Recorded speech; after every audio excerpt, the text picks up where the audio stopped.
Breathe deep.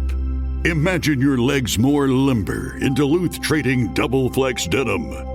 Envision euphorically squatting for that can of suds, bending for your toolbox in a state of bliss, lunging for your laser level on a whole new level. Relax and allow the flex to fill you with ability. Find your inner flex in Double Flex Denim only at Duluth Trading. Centuries ago, a war was fought and Regoria was destroyed. But in a last-ditch effort, there was one elf who buried a little bit of magic. Guarantee anyone will find it. Let's hope someone does. And now, one young man Pops, what is this? will have to end a war started long before his time. Can't run! Can't! This spell has taken hold. This is the last possible chance this world may have. Echoes of Regoria, now available wherever you listen to your podcasts.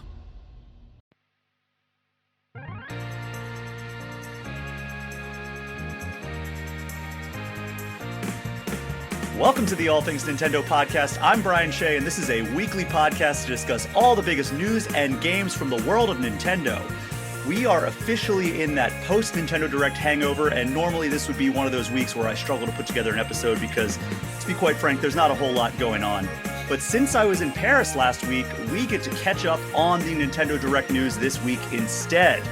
We will be hitting all of that with my guest this week, who is actually in Paris with me. It's the incomparable co-founder of Kinda Funny Games. It's Tim Gettys. How are you, Tim? Oh my god, I'm so excited. So excited to finally be on the show. I feel like we talked about this so many times for so long, but this feels right. Hanging out with you for a couple days in Paris, having a great time, and you're no small part of that. Me and you have not hung out nearly enough, but like the vibes are right, man. You're a cool dude. I don't know if you listeners and watchers know that. Brian Shea, cool dude. Well, thank you so much. That means a lot coming from you, who is also a very cool dude. So yeah, we've hung out at the Tony Hawk's Pro Skater events where we got to see Lupe Fiasco together. That was pretty sick. And then we got to play Pokemon Go in Paris. Yeah, which was so much fun. And yeah, obviously so many stories there. But while we were there, this Nintendo Direct happened. The first Nintendo Direct of the Switch 2's life after it being released. Like, very exciting stuff, right? The first real Direct. And yeah, we have a much better idea of what Nintendo's lineup looks like the rest of this year, early next year. I'm excited to dive into it.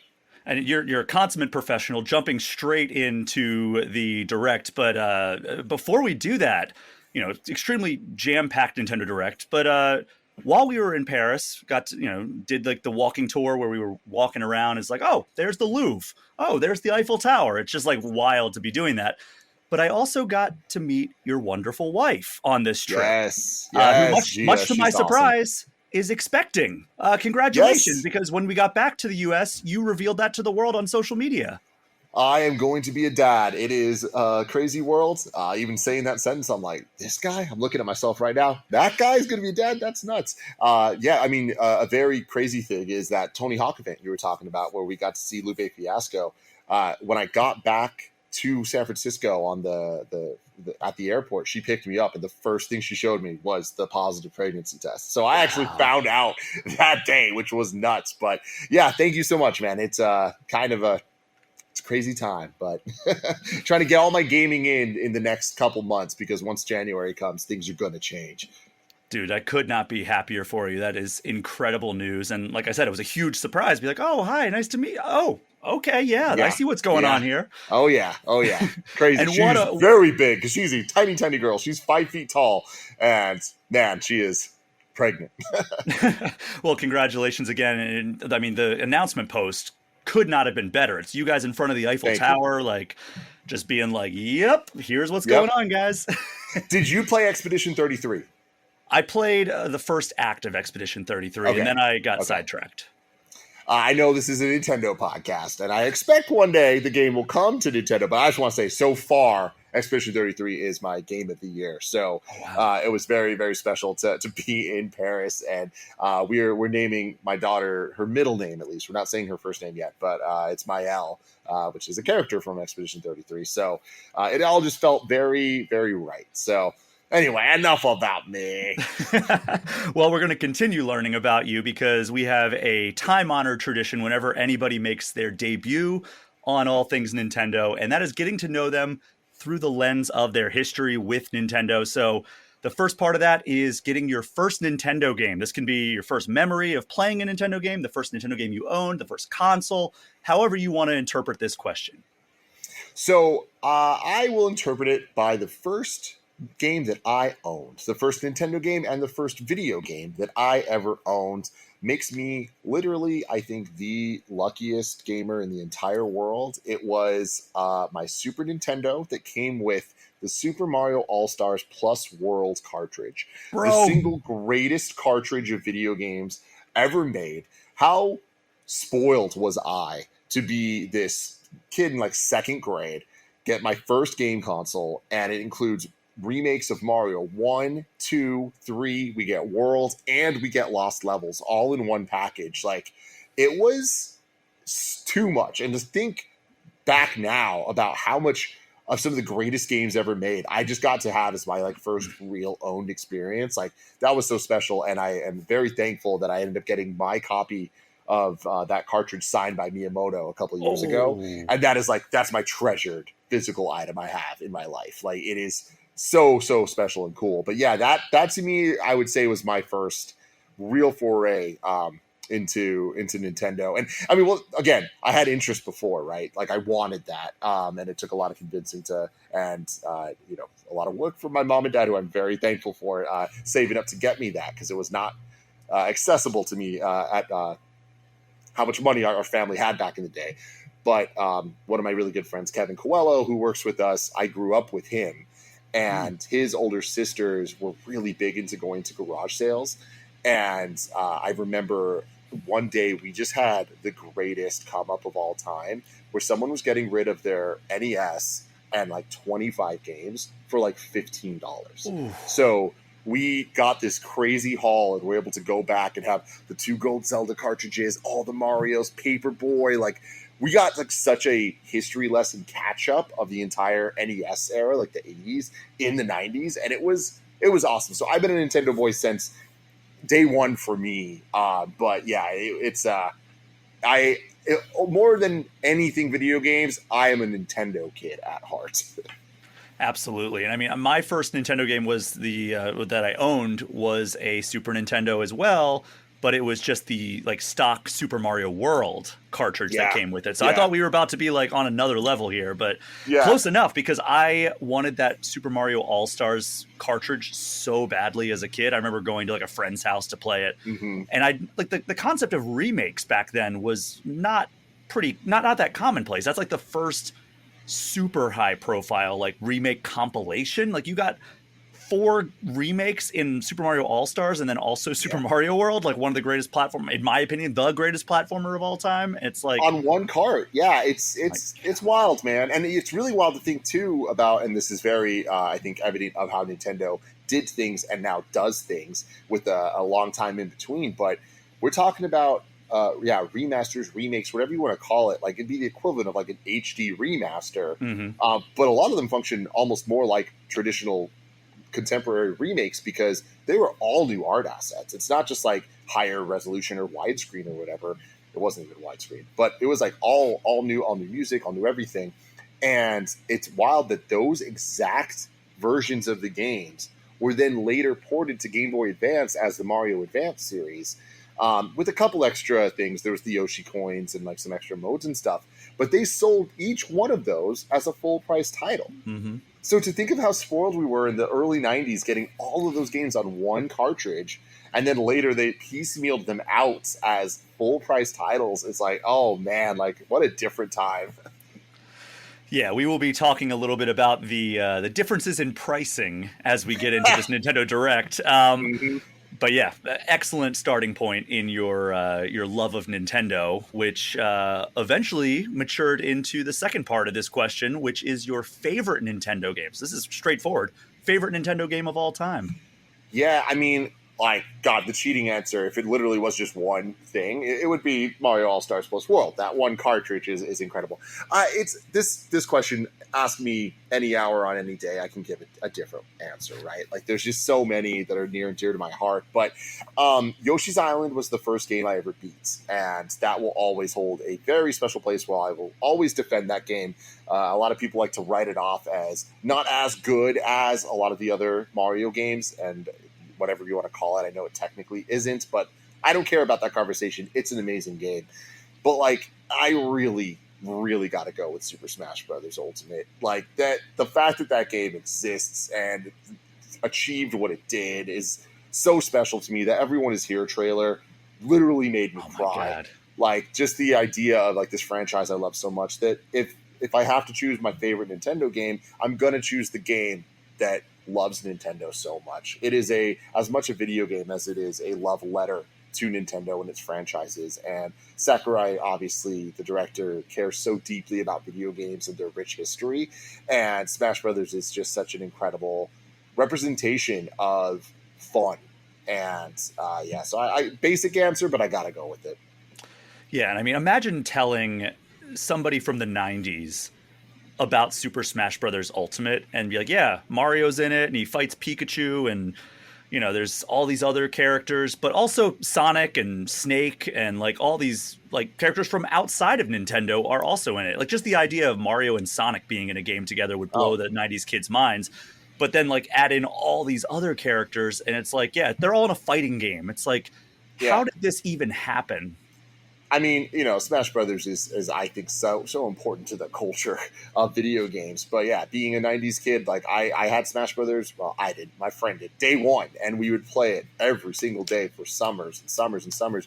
Graduating into Melee, taking it a lot more seriously in middle school, and so on and so forth. I remember when Brawl was coming out, they did those every night. Sakurai would do the Japan time where they would release something new, some new piece of information about the game. I stayed up every night to hear the news. And when Sonic was announced, that was mind-blowing. We move on. Eventually, we get Cloud Strife, end it all with Sora. Dude, the game just kept on giving. We got Banjo, man. Crazy. Yeah. Thank God Banjo and Kazooie having signs of life in the 21st century. Yeah. But yeah, Super Smash Bros. Ultimate, fantastic choice there. We're going to start transitioning over to the Nintendo Direct portion of this show. But before we jump into that, just a reminder, you are listening to the All Things Nintendo podcast. This show arrives in your podcast feeds completely free. But if you would like to support me and allow me to keep on making these episodes week after week, you can join the Patreon for as little as $3 a month. That gets you access to the community Discord, which grants priority access to Q&A episodes. But there are also $5 and $10 tiers to get you things like early and ad-free episodes, plus shout-outs at the end of every show. Just go to patreon.com and search All Things Nintendo. It would really help the show continue if you're able to join up. All right, Tim. With that in mind, let's jump into this Nintendo Direct. You were at the watch party, right? We got together. No, you weren't. I wasn't, because I deeply care about Nintendo and Nintendo Directs, and I love live reacting to things. So I was really bummed to not be here at the Kind of Funny Studios with the boys reacting. So I had to do it myself. So my live reactions, I had to record them, and I didn't want to be bothering y'all screaming about stuff. That's fair. You know what I mean? So I hope y'all had the best time. I definitely did. I had a great time watching this Direct, and you can check it out on Kind of Funny Games. Absolutely. Do that. I love live reactions, so I might go back and watch it retroactively. But we started this Nintendo Direct out with a lengthy segment about the very topic that I spent all last episode talking about. That is the 40th anniversary of Super Mario Brothers. And this section was led by Shigeru Miyamoto. No need for an introduction there. But first up, the Nintendo Museum in Kyoto now has development drawings, including the grid paper designs that I talked about in last week's show from the Mario franchise. I know, right? Like I've seen them because I wrote a feature about the history of Mario when the 30th anniversary rolled around. But like to see those in person would be incredible. Yeah. Plus the tickets are going to be Mario 40th anniversary themed for the next calendar year. And there will also be a special light display at the Nintendo Museum to celebrate the 40th anniversary. Tim, have you been to the Nintendo Museum in Kyoto? Unfortunately, I have not. The closest is we now have the Nintendo World Store in San Francisco, but I've been to the Nintendo World Store in New York, and some of the pieces, the historical stuff, used to be in a mini museum there that I think they now moved to Kyoto. So I've seen some of the things, but unfortunately, I have not made it there yet. That will be on my bucket list because, come on, so cool. Yeah, I am actually doing a trip with my partner to Japan this December. And I'm like, just in time for all this stuff to hit. So I'm going to do my best to make it over. This will be my first time going to Japan just for fun. The preceding 5 times have been for work. So it's like 6th time is the time where I'm actually going to set a lot of time aside for myself and do all the stuff that I'm always like, if I had time, I would do this. So very much looking forward to that. What up, y'all? It's Joe Budden, here to talk about Prize Picks. Prize Picks is the best place to win real money while watching football. You can get up to 100 times your money. Prize Picks will give you $50 instantly when you play your first $5 lineup. You don't even need to win to receive the $50 bonus. It's guaranteed. Just download the Prize Picks app and use code SPOTIFY. That's code SPOTIFY on Prize Picks to get $50 instantly when you play a $5 lineup. Prize Picks. Run your game. Must be present in certain states. Visit prizepicks.com for restrictions and details. After that, we got one of those, please take a look at this things. And we got the first trailer for the second Super Mario Brothers movie, which was revealed to be the Super Mario Galaxy movie. And that got a pop in the watch party room. There was like a bunch of media people that were there for the Pokemon Go thing. We're very excited about that. But, we didn't really learn much aside from, Mario and all the cast that we know is going to be in this movie are heading to space. So, in line with the Mario Galaxy franchise. And then Miyamoto said it would be the primary celebration for Mario's 40th anniversary.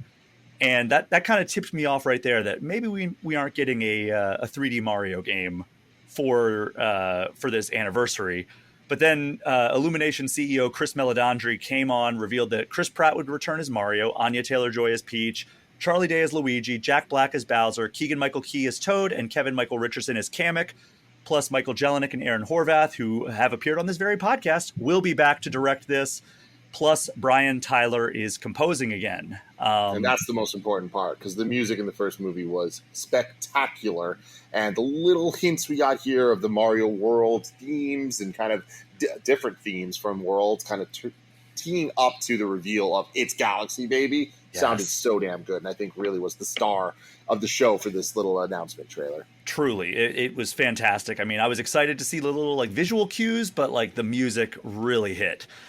Meledandri also said that the Mario Galaxy games will be the main inspiration, but they are not the only thing that they are taking cues from. And he said that there will be some things that will surprise everyone. So, first of all, were you surprised that this is where they're going next? Because I was kind of expecting it to go Mario Brothers, Mario World, Mario Galaxy, especially given the Yoshi tease at the end of the first movie.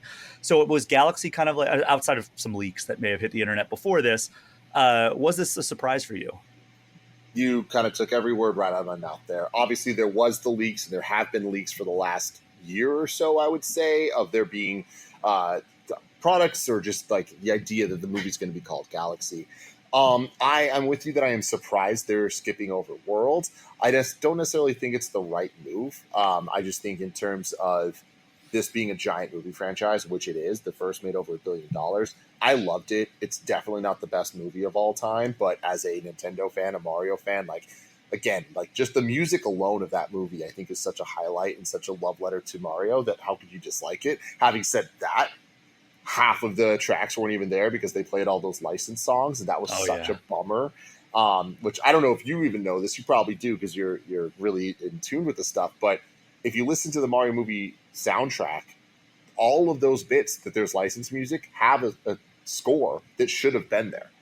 Oh, so, really? I did not know that, actually. In the Donkey Kong, when they get to the Donkey Kong area, they're on the carts, and Take On Me by Aha's playing. It's actually supposed to be the DK theme playing. Oh, that would have been so much better. Good. And because I'm a nerd like this, I edited my own version of the movie that has all the tracks correctly in it. And it's so much better. Anyway, I'm such a nerd. But very hyped for the sequel to this movie. And yeah, I kind of feel like just I would have liked to see it grow and progress a little bit over time, because obviously they're rushing to try to get to like a Smash Brothers type thing, and I'm all about that. But at the same time, it's like, yo, there's really no need to rush. Like, you don't go back to World, you know what I mean? And I feel like Galaxy really, really, really changed Mario forever in a lot of ways. So it seems a little early. Seems like there's a lot of stuff to kind of throw together. But at the end of the day, it's a Mario movie. Like, they're not going to like treat this with the most respect in terms of character development and story and all that stuff. So I'm not mad at all. I'm just a little surprised, and this isn't the move I would have made. Having said that, this means we're just going to hear more Mario Galaxy music in the movie theaters, and I can't complain. I mean, I don't imagine there's a scenario where I don't get emotional listening to some of these songs. Like when we got Sonic 3 in theaters, and Live and Learn is coming over the stereo in the theater, I am losing my mind. Like, freaking out. And like, going with that, like the Sonic movies, I think they're not perfect. They're far from it, but I think they've only gotten better and better and better. And I think it is that kind of maturation in time to be able to earn these moments and like focus more on the characters. Mario straight up just jumped into it, which I think is better, but yeah, we'll see. The biggest disappointment for me, though, and you kind of alluded to this, is the lack of actual news here. Like, give us the voice actress for Rosalina. Like, one of my favorite news announcements of all time was when they dropped all of the voice actors for the first movie. It felt like a fever dream. And for this to kind of do that again, but then not add to it when we know there's added characters, I thought that was kind of a letdown. Yeah, I mean, you know that there's going to be, I mean, somebody's got to play Yoshi. Somebody's got to play Rosalina. Like, you can't do a Mario Galaxy movie without Rosalina. Who is your dream casting for Rosalina? I heard a good answer from the boys over at the Direct podcast, which I know you're friends with them. They said Scarlett Johansson, which I could see. They're going with big names. It's funny. The boys here brought someone up that immediately I was like, really? And then I was like, you know what? It's actually great. Is Ariana Grande. Like, I think she's too big at this point. Like she wants things that are vehicles for her own career, like Wicked. I don't see her doing this, but I actually think she can kind of nail Rosalina and add a lot to it. But again, we're talking about casting in a world that makes no sense. Like, when we heard Keegan-Michael Key's going to be Toad, like, that felt like such a joke. I mean, Chris Pratt is Mario. Like, all of this is so bizarre that, yeah, I'm excited to see who they have. I do think it's going to be someone fun, though. Yeah, it's going to be somebody big name, because like they already have the existing cast locked into contracts. So now that this movie was a runaway success, now they can start adding pieces to the puzzle. And, you know, those pieces are going to be very high profile. Like, look at the Sonic franchise. Again, like another example of that. First, we added Idris Elba. Then we got Keanu Reeves. And it's like, if you look back at that and you're like, okay, well, the first one had Jim Carrey, which was a big name. And like Ben Schwartz is a big name, but like relatively niche and like a perfect fit for that. Like, he's a celebrity, but like not like super A-list the way like some of the other people are. Jim Carrey obviously is. So he was like the big name in that cast. Then you get over to Idris Elba and you're like, oh, wow, that's huge. And then Keanu Reeves. It's like, oh, my God, like they're just assembling this incredible cast. And I could see the Mario movies as they continue on doing that. I mean, we already have Seth Rogen, Jack Black, and Chris Pratt, Anya Taylor-Joy. Like, it's already an incredible cast. And I could see them just like slowly like piecing together their version of the Avengers to make this Mushroom Kingdom come to life. Totally. So that was a big surprise that we got that. And again, disappointment that we didn't get any additional cast members there. But the thing that keeps catching me off guard is it's surprising how close we actually are to this movie. Like, it feels super far away, but it's coming out April 3rd. Like, it's right around the corner. Yeah. So like, I don't know, something to look forward to. Yeah. And I mean, we're at the point where this is like the hype engines are going to start revving up very soon here. Yeah, I mean, I think this actually follows the same cycle that the first movie did, where we got a Nintendo Direct in September that announced the voice cast. I mean, I think it was during the Mario, like some Mario thing. And then Game Awards is when we saw our first clip of the movie itself. And so, yeah, I imagine we'll get a similar thing here of getting a clip from Super Mario Galaxy, the movie, at Game Awards. And speaking of Super Mario Galaxy, the next thing that Miyamoto showed us was that Super Mario Galaxy and Super Mario Galaxy 2 are coming to Switch and Switch 2. And they're going to be outside of the Super Mario 3D All-Stars pack. I was always speculating that they would do it as like a Switch 2 edition of the Mario 3D All-Stars pack. And then if you bought that upgrade, it would just add Galaxy 2 into the mix. And it's like, okay, well, $20 upgrade or whatever if you own that. But, no longer chained to that. And, finally having Super Mario Galaxy 2 on modern consoles is incredible. If you're on Switch 2, the games will play in 4K resolution. There will be a physical combo pack, and you can buy them digitally for $40 a pop or get the combo pack for $70. So you do save $10 if you want both of them and you don't have All-Stars or 3D All-Stars. And that price, pretty divisive for a lot of fans since the game's, definitely resolution is better, but it doesn't seem to have much in the way of updates. And there was a screenshot that I saw circulating of Mario Galaxy on the Wii U eShop costing just $10. Well, technically it was 15. All right. The $10 was like a weird little time sale thing. But yeah, even then, $15 compared to 70 or even 40 is a little wild. Price aside for a second, we are talking about two of the best games ever made. And Absolutely. Specifically, Galaxy 2 is phenomenal. Like, that is a game that shouldn't exist when you look at the history of how Nintendo releases titles. Like, we got Mario 64, took a couple years till we got Sunshine, then a couple years till we get Galaxy. Getting a sequel on the same console generation, that was wild, right? And for it to be as good as it was, like, I love Galaxy 1. I can't believe that Galaxy 2 is better, but I think that it is. And I think most people agree with that, right? So getting them both together, I think, is awesome. I obviously have the 3D All-Stars pack, but I was concerned. I'm with you that a Switch 2 edition would have been awesome, but I was concerned we just weren't going to get it at all. So the fact that this is actually happening and it's the two games together with the 4K, the thing that's huge for me is it's not just like a resolution boost because, allegedly we could do that any way we want to. It's actually like they're updating text and they're like making some of the little things a lot more premium. And to me, that goes a long way because I really don't like when, the game's prettier, but the UI still looks horrible because it's just a bunch of low-res JPEGs, right? So the love and care they're putting into this so far, I think, is what Galaxy 1 and 2 deserve. Galaxy was the franchise that really kind of introduced like the idea of like live orchestration to Nintendo soundtracks, and I want the visuals to match the sound and epicness of Mario Galaxy. So I'm hyped every which way.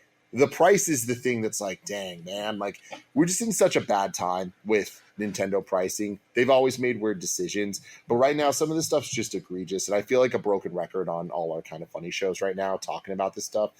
The tariff situation and the state of the world makes me kind of like look at all the accessories and the amiibo and all of that, and I hate it. I hate the price increases, but I look at it, I'm like, okay, but there's a reason why this is happening, and I don't believe that when this is all over, God willing, it is over at some point, that Nintendo's going to change it, because now they're like, well, these people will pay this stuff, so here's a Virtual Boy peripheral for $100. That's a bummer. But yeah, Mario Kart World being $80 is, in my opinion, unacceptable. That's just absolutely wild. Donkey Kong Country Returns HD being a full price game is unacceptable for a game that is as old as it was, and for how not great of a remaster that even was. It was good. But yeah, we're in this place right now where it's like, yeah, expect the worst from Nintendo from a price perspective. Yeah, it's one of those things, like you mentioned, like the genie's not going to go back in that bottle. Like they're not going to roll back prices when, international relations improve and suddenly there's not these tariffs in place or any kind of additional taxes that they're going to have to pay to get these products to the US. It's just, it's going to be this way probably in perpetuity, because like people are going to buy it, when myself included. Like I'm guilty of it too. And then going forward, there's going to be, people will pay this. It doesn't have to be $15 on the Wii U to get people to pay it. It's going to we could release these old games for $40 or $60 or $70, and people are going to eat it up. As long as it's like, those classic games from their childhood, people will pay that price. Yeah. like, I don't want to defend that at all, because like there's so much there that is bad. There is just this other side to me that like I am just so happy we're officially getting Mario Galaxy 2 back, and that they do seem to be putting the love and care into it. Again, is it the value proposition? Is it worth this? I think that's a separate conversation, but it wasn't a guarantee we were going to ever see this game again, and for it to be trapped on the Wii is a crime. Like I having all the 3D Mario games playable on one console is going to be great, and I think important for the future of Nintendo. Absolutely agreed. And this won't be the last time that we talk about pricing of certain items. But if you're excited for Mario Galaxy and Galaxy 2, they come to Switch and Switch 2 in just a couple of weeks, October 2nd. So you don't have long to wait before you can drop that $40 to $70. And you know what? The very next topic is another one of those price discussions that we're going to have. Amiibos are back, baby. We are getting 2 Mario Galaxy themed Amiibos, Mario and Luma and Rosalina and Lumas. Those are $40 each, which is already pretty pricey, especially considering like Amiibos used to be around $15. But that's not even the worst of it, because we also got Metroid. Bigger. They're bigger, but like, did they need to be no, exactly. I ain't for this, but so Metroid Prime 4 Amiibos that are also $40 each, and then Kirby Air Riders Amiibos that will be $50. Which little 2-part ones. They get the Warp Star and Kirby. I get that they come apart, but like again, do they need to? Like, at what cost? So a large one. Throughout that direct, I kept saying like Nintendo's back in on Amiibos, but legitimately, like it really is like the at what cost question, because I stopped buying Amiibos a while ago, but then Nintendo also stopped making them for the most part a while ago. And then we got like a Donkey Kong Bonanza Amiibo earlier this year, which I picked up. It's the first Amiibo I've bought in quite some time. And then there's like the whole Street Fighter collection of Street them. Fighter like, ones. I feel like they've kind of been supporting them, just not as huge as they used to. But like, there's always like, here's the Zelda ones and all the Smash Brothers characters. Like, so I don't know, but I had to make a call myself a long time ago to just never get into Amiibos, or else I'd go bankrupt. So I'm happy I made that call and have stuck to it, because we're getting to a point now where I'm like, this is egregious, man. It's simply egregious. Mm-hmm. I like the Galaxy ones. I don't know if I would need any of the other ones. The Samus on the motorcycle is pretty cool, and we'll be talking about that a little bit later in the show. But this really did feel like an official gesture of them being like, we are back and invested in these little figures that can interact with your games.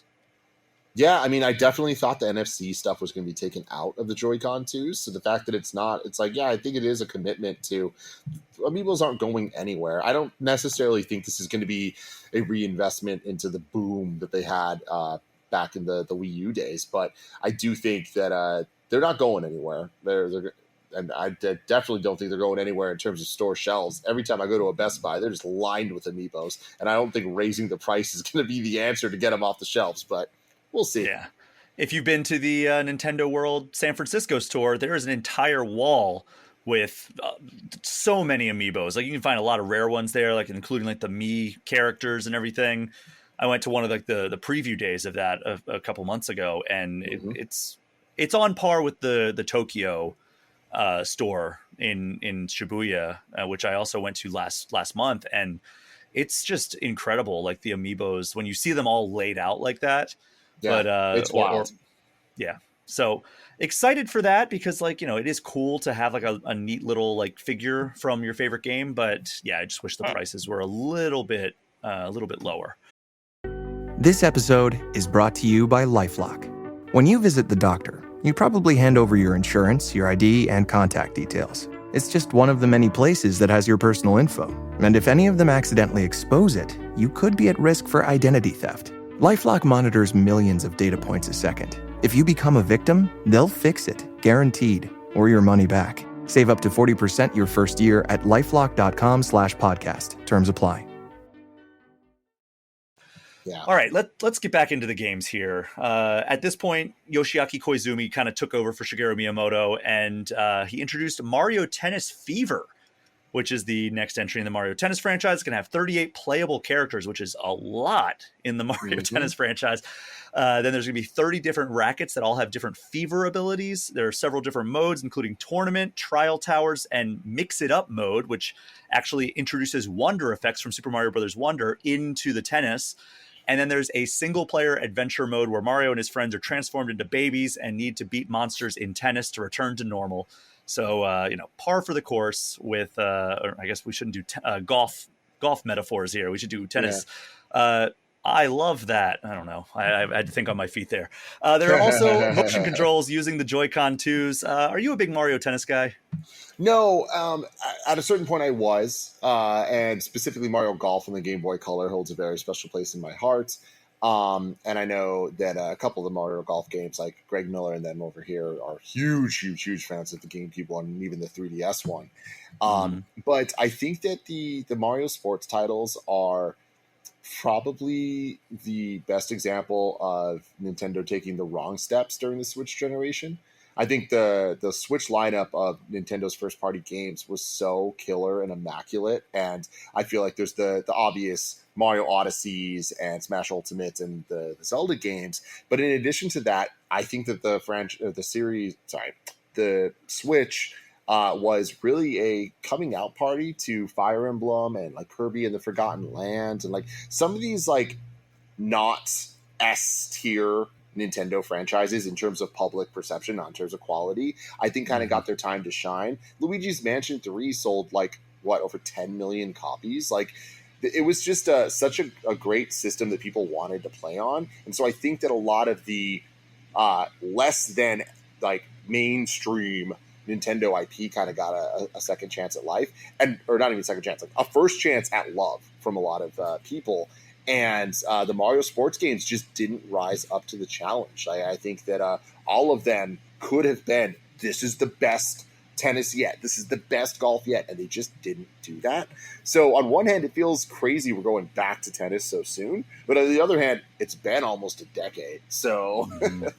I mean, I think the best example of that was Strikers when it came back to Switch. It seemed like that, like people liked golf, people liked tennis on Switch. It seemed like Strikers, everybody was pretty like unanimously underwhelmed with the direction that they took with that. And it's unfortunate because I know people were waiting a long time for a new Strikers. And me too. I was one of those people. Strikers was always my Mario sports game. So yeah, the Switch one was a letdown for sure. Well, I think that Mario Tennis Fever looks pretty cool. The Wonder Effects mode seems like a really awesome addition. The huge roster is great. And it's coming to Switch 2 on February 12th of next year, so we don't have super long to wait there. I like the idea of a single-player campaign. The baby stuff I'm not sold on, but I think overall, like that's the type of stuff that I do think I want to see more of. I didn't really like it in the most recent golf game, but I think a better implementation can go a long way. Yeah, I was super excited about golf having a single player like RPG style because that's what made some of those older golf games so amazing. Exactly. And they just it was not great. That was my least favorite part of that package. I think the golf itself was fun. It was just the single player mode was less than ideal. And the Wonder Flower effects and all that stuff, super cool, super cool. So hopefully that's fun and it adds up to being a worthwhile experience. Here's hoping, and then hopefully it sets the sports games on the correct trajectory as we move into the meat of the Switch 2 life cycle. Yes. So next up, we got Super Mario Bros. Wonders Nintendo Switch 2 Edition. This adds the Meetup in Bellabelle Pack. Bellabelle Park? Bellabelle Pack? I don't know. My notes got messed up. Which seems like it's a bunch of multiplayer minigames. So I don't know. It says you do things like collect the most coins, play tag, throw the bob-omb back and forth before you get to the goal, which all of that it sounds like it's fun, but not exactly what I want from a Mario game. But Nintendo also says there will be more content added to this before it comes out in spring 2026. But for now, how are you feeling about this upgrade to Mario Wonder? So that the little bit at the end, we did see in the direct tease at, we're actually getting more single-player content. There will be new levels featuring the Koopa Kids, which, also the trailer accidentally revealed that Rosalina is going to be a playable character. I think that's awesome. Yeah, so I'm definitely down for more Mario Wonder. And the Switch 2 editions have been so fascinating to me and how inconsistent they've been. I'm as a Nintendo fan, I'm a big fan of here's the game plus other mode, like Mario 3D World plus Bowser's Fury. Oh my god, I loved Bowser's Fury. Loved it. So good. And an excuse to replay 3D World, give it to me, baby. I want a reason to go back to Wonder. So getting some of this extra stuff, I'm like, yeah, totally stoked on that. The thing for me, though, is it seems like the main course of this additional part is the multiplayer, like, party stuff.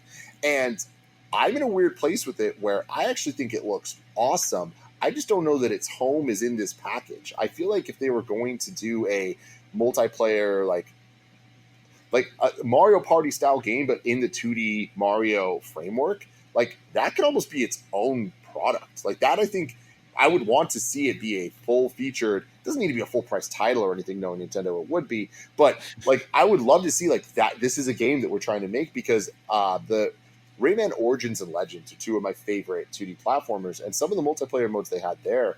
One was like Kung Fu Soccer or something like that. I forget the name of it. It was so much fun. And those games were so inspired by the new Super Mario Brothers games.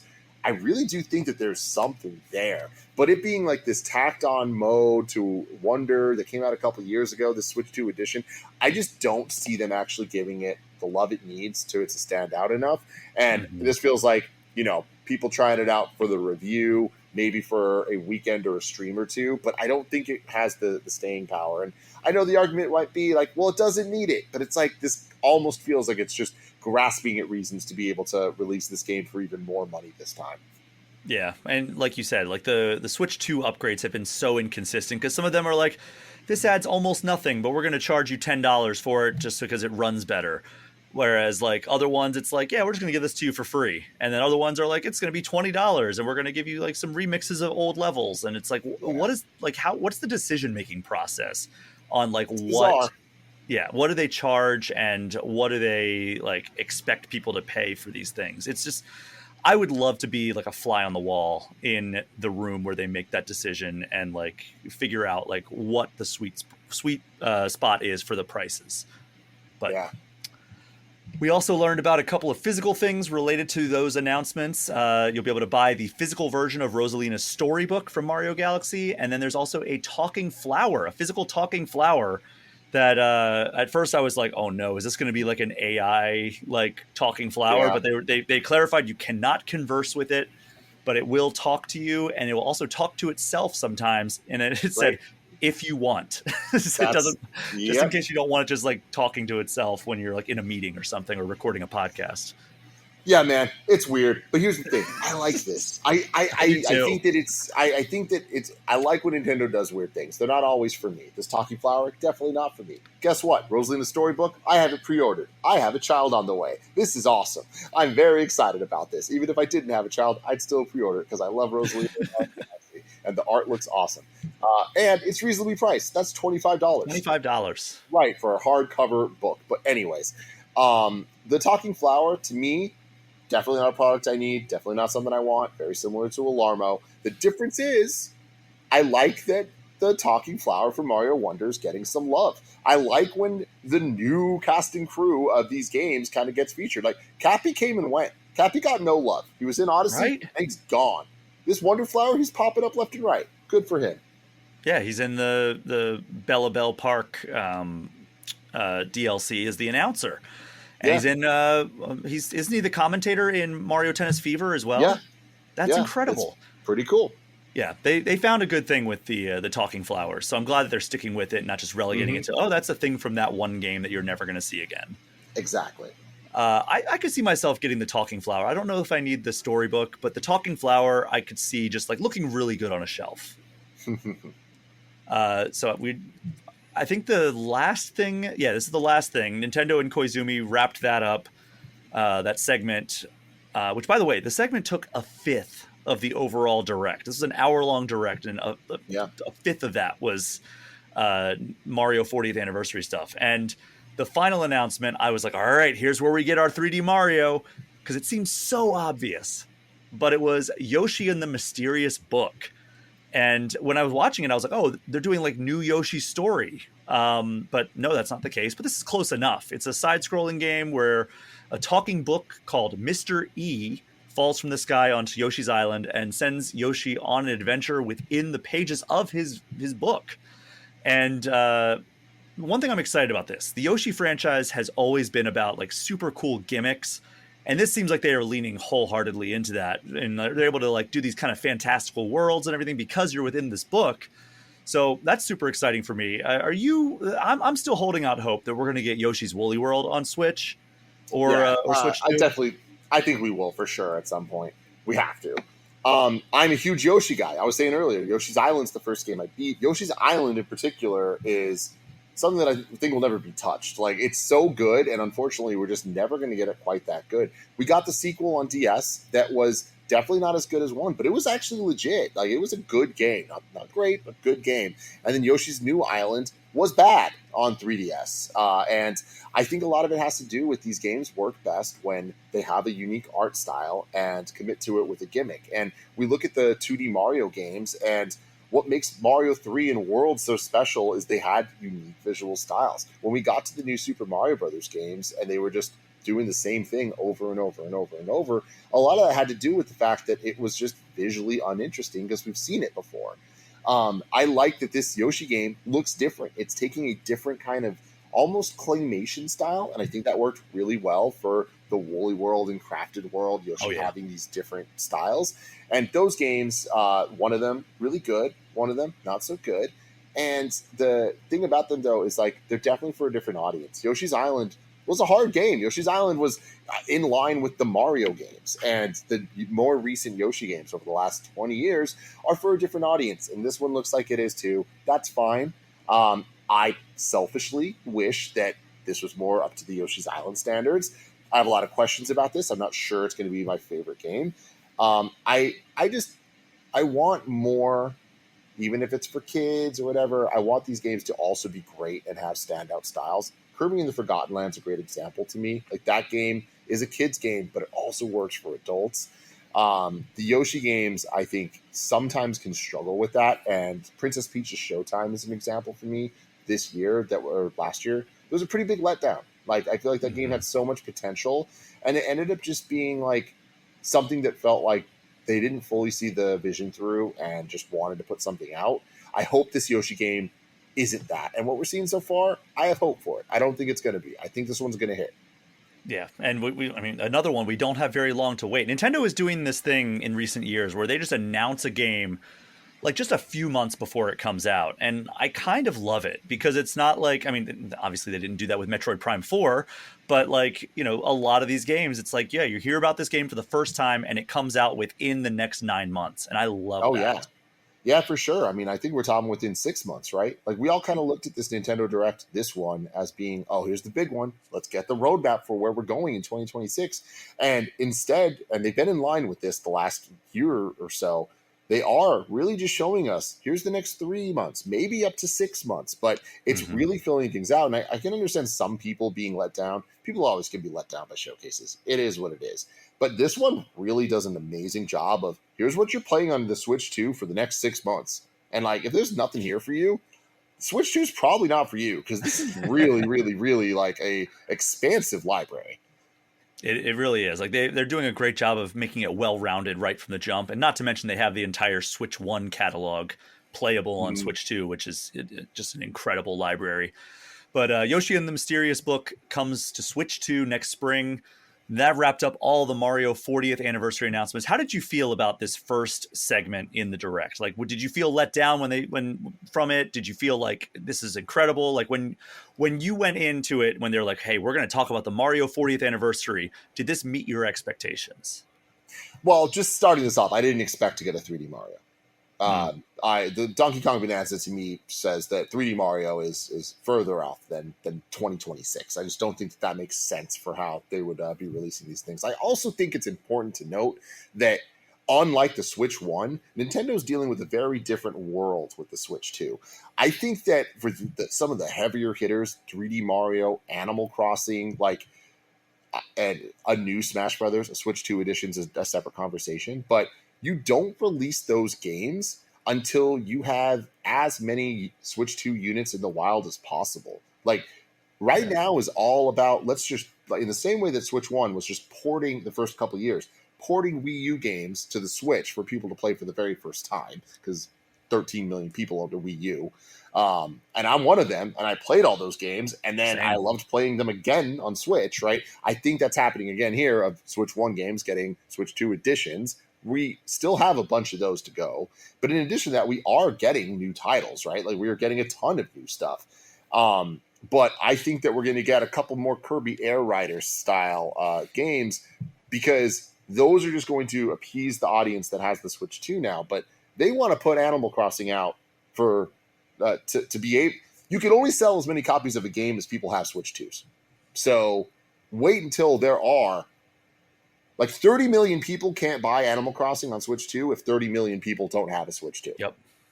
And I think 3D Mario is a similar thing there. I know it's not necessarily what people want to hear, but like it really makes sense. So sorry, very long way of getting to. I wasn't expecting 3D Mario. I don't want to say I was blown away by what they showed, but I'm also not let down. Ending on a Yoshi game, not the move I would have done. I also think this entire Mario section probably could have been placed better in the Direct. I think starting with it wasn't the right move. But I'm just a stickler for presentation and production with all that stuff. But yeah, I mean, I can't be mad that when we got Mario Galaxy 2. Like, that's something that was not a guarantee. And so, yeah, I'm happy with it, getting the Mario movie stuff. It's like, yeah, there was good stuff here. A Mario Wonder Switch 2 edition, like a lot of stuff that I'm like, I actually care about this and I want it. So I can't complain. But yeah, not the most exciting thing. But when you compare this to like Mario's 35th anniversary, it's like we got 3D World and Bowser's Fury there. We got Mario 35. Like, this is about in line with what I'd expect. Mario 35, another thing that was unceremoniously delisted in addition to Mario 3D All-Stars. Like that, yeah, extremely short-lived things they had as part of that celebration, which very Mario strange. 35 makes sense to me, though. That was more of like a, hey, moment in time game. Let's just all jump in on this. It's focusing on multiplayer. So like, let's give it a moment and then we can move on. 3D All-Stars being a time thing will never make sense, especially with how well that game sold. Like, right? That sold like, I think 4 or 5 million copies. Like, why would you cap that? But so strange. Whatever. I mean, trying to understand Nintendo's logic on a lot of stuff is just a fool's errand. I constantly say that about predicting what they're going to do next. Oh yeah, for sure. Well, with all the Super Mario 40th anniversary stuff out of the way, we're going to take our first break of this episode, and when we return, we'll be hitting all the other big announcements out of this Nintendo Direct. We will be right back.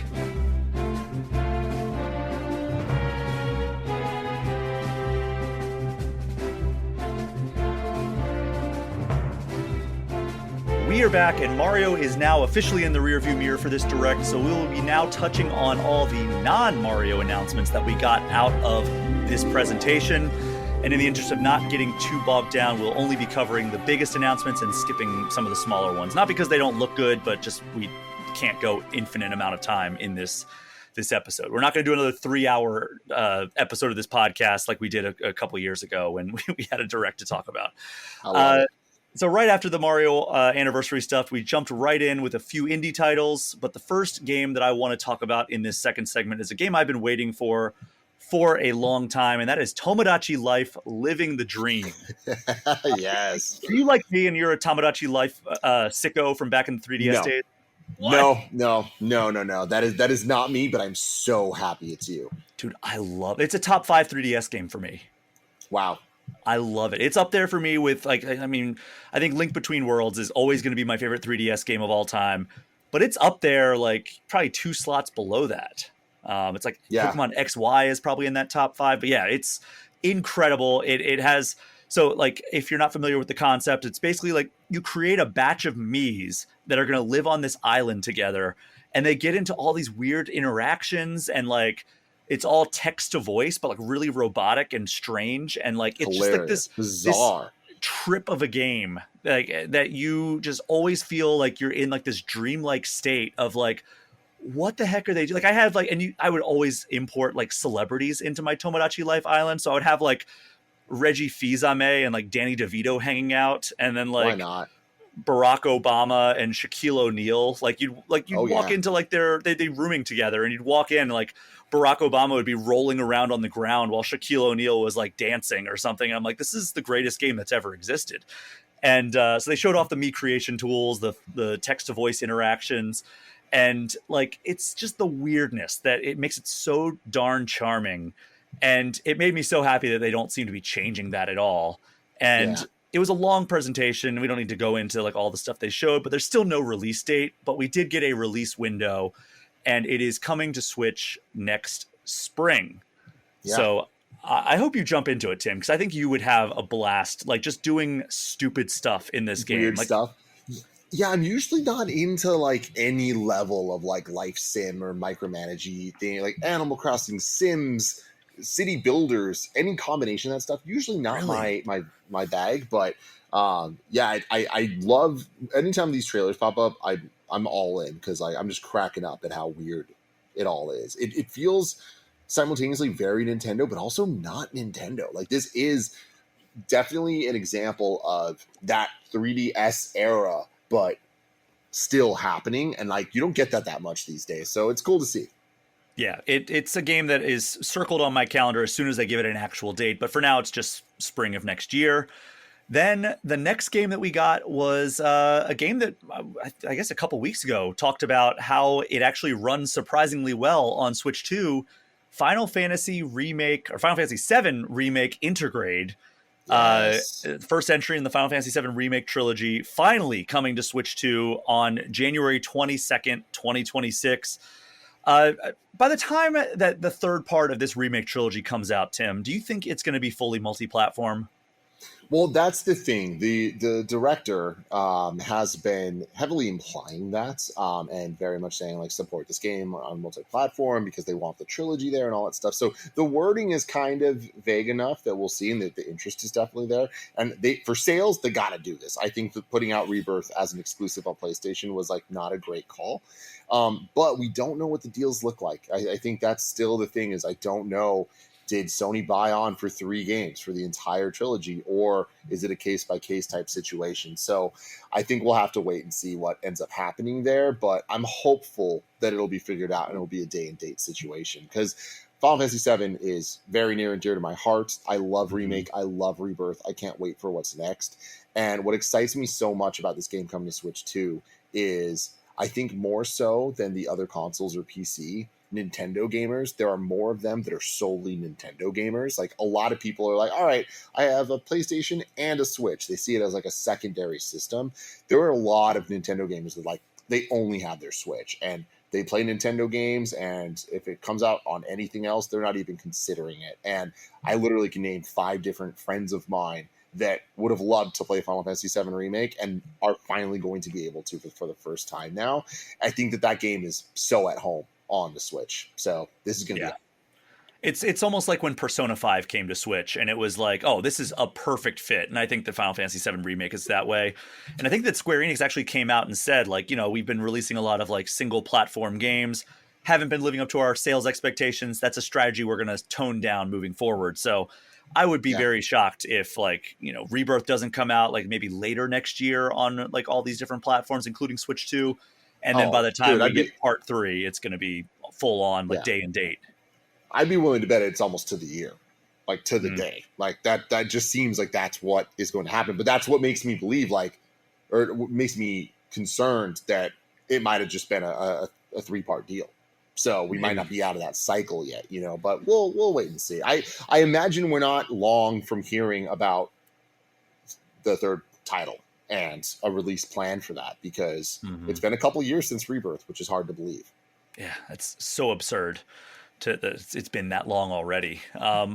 So they started showing some indie games, which great. But the next thing that we want to talk about here, so we got Silksong, as you're well aware, Tim. I've seen the pictures from your appearance on Kinda Funny over there after the announcement of the release date. Yes. I'm halfway through Act 2 right now. God, I love this game, but it is hard. Yes, I've heard that as well. So everybody's waiting for Silksong to get this announcement. Finally happened. And then everybody kind of turned their focus towards the next game that they talked about, which is Hades 2. and it's been in early access for a while now. We finally got a 1.0 release, and guess what? It's next week. We're Wow. getting 2 sequels to 2 of the most critically acclaimed indie games of all time in the same freaking month. And that's just absurd. The Switch and Switch 2 versions have cross-save compatibility with the PC version. So if you've been playing early access on Steam, you can transfer your progress over to the Switch or Switch 2 version. Switch 2 version can run up to 120 frames per second in TV mode, and it's going to be a timed console exclusive. And if you get the Switch 1 version, you can get a free upgrade to the Switch 2 version if, like, you know, you get a Switch 2 down the road. Tim, which one did you pop more for this month, Hades 2 or Silk Song? I mean, that's a crazy question. Both. The thing is, though, the reality is that, like, I mean, Silk Song, I never really played through Hollow Knight. Like, I've always been obsessed with the look of it all, but how obtuse and difficult the game is really turned me off. Like, I'm not necessarily that type of gamer. And Silk Song to me starts off a lot faster and is way more, it's a Metroidvania, like traditionally. It's still incredibly difficult and brutal. I don't necessarily love all those aspects. But Hades, on the other hand, Hades is a game that I would literally have recommended to anybody interested in video games, period. That game is so good. And Hades 2, early access, I don't really play early access games much. I'm 30 hours into Hades 2. Like, it is perfection in video game form in every single way, whether it's presentation, gameplay, just everything about the loop of that game. If I could only play one game for the rest of my life, it would probably be Hades or Hades 2. Like, it's just infinitely rewarding. So yeah, it getting a release date so soon, it's brutal, man. Like, there's just too many games coming out. Like, I'm not done with Silk Song. And yeah, thinking about the Game of the Year contenders this year, it's like, oh man, we are stacked. But good for them, man. I am so incredibly proud of Supergiant for what they've been able to do. Having their first sequel game, right? They've had a bunch of games, but they're all kind of new IP. A sequel to my favorite and the best received one. This is going to be awesome. I already know it's amazing because I've played so much of it. It being a console timed exclusive to Switch, I don't like. I do think this is the type of game that everyone should have access to, and it will come to PS5 and Xbox later, but I feel for a sequel to a beloved indie game, it should have been everywhere day one. So yeah, that's kind of my thoughts on the exclusivity side. Yeah, I don't know what went into that deal. Maybe Nintendo gave them funding to help them get through it faster. I don't know. It could be anything, but I generally agree with you. The first one was as well. Yeah. But I generally agree with you that, like, you know, it's great to have, like, especially sequels of beloved games to be on as many platforms as possible and when they launch. So that's unfortunate, but I mean, for people like you were talking about before that only own a Switch or Switch 2, that's perfect for them. They're going to love it. So Hades 2 comes to Switch and Switch 2 on September 25th, also enters 1.0 on Steam that same day. And I got to say, I feel bad for all those indie devs that moved out of the way of Silk Song only to move directly into the path of Hades 2. Hades 2. Yeah. I mean, it's wild. We are eating out here as gamers. We really are. The year of too many games. And nobody even thought that coming in. Like, nobody thought that this year was going to be as insane as it has been. But here we are. And we're all struggling to keep up with all the games that are coming out and all the announcements that are happening. So the next thing that we learned that we're going to touch on here just real quickly is we are getting a second Kirby Air Riders Direct, which after the last one took 45 minutes, that feels a little insane. Like, yes, it is. Good. Literally, hell yeah. Here's a little tease that I got when I was at the watch party. When that happened, I kind of let my reaction get the best of me, and I said, "What more is there to say about this game?" And somebody on the communication side looked over at me because they were in the room setting this up, and they said, "You'd be surprised." Yeah. So, well, I mean, I don't know if you remember how the last one ended, but it was a pretty exciting little tease at what looked like a single player campaign with some like evil Meta Knight-y looking like dude on like a motorcycle-y type warp star. I don't know. That stuff looked cool. Here's the thing. Do we need another Kirby Air Riders Direct? No. Did we need a 45-minute one to begin with? No. But also, absolutely, what are we talking about? Let Sakurai talk about his games in any way he wants, in the most insane levels of detail about every single aspect. That's what makes these games special. These games are weird. Let's just have fun with it, you know? So I'm here for it, but yeah, it is a little absurd. Sakurai is just the most charming man in all of video games. So I am happy to sit there, and if it's another 45 minutes, I'm happy to stare at him and watch him make little like self-referential jokes and chuckle to himself. Like that's always just entertainment value right there. So they didn't give a date for the Direct, but the game itself comes out November 20th. So I imagine that, it'll probably be next month if I had to guess. Get more details on whatever they're going to talk about. The next game is another game that I'm very much excited for, and that is Hyrule Warriors Age of Imprisonment. We got a look at sync strikes where characters team up for powerful attacks, as well as some of the Zonai devices that you can use. There's split screen co-op, as well as game share functionality, so you can play on multiple systems with just one game. But the big news that we got is a release date. There were so many months. Ever since they announced this at that April Switch 2 reveal, it was slated for just winter. And now we know it comes out November 6th. So, Tim, are you a Warriors guy? Because I am not, but I make exceptions for the franchises I love, like Persona and Zelda. That's kind of how it goes, right? So I am not a Warriors guy, but I want to be, and I think that attaching it to IP I love, like that's the right way to do it. Hyrule Warriors, all the different versions we got, whether it's the older Wii U one or now the Hyrule Warriors with the Age more of Breath Calamity? of the Wild, Tears of the Kingdom, like canon side of it all.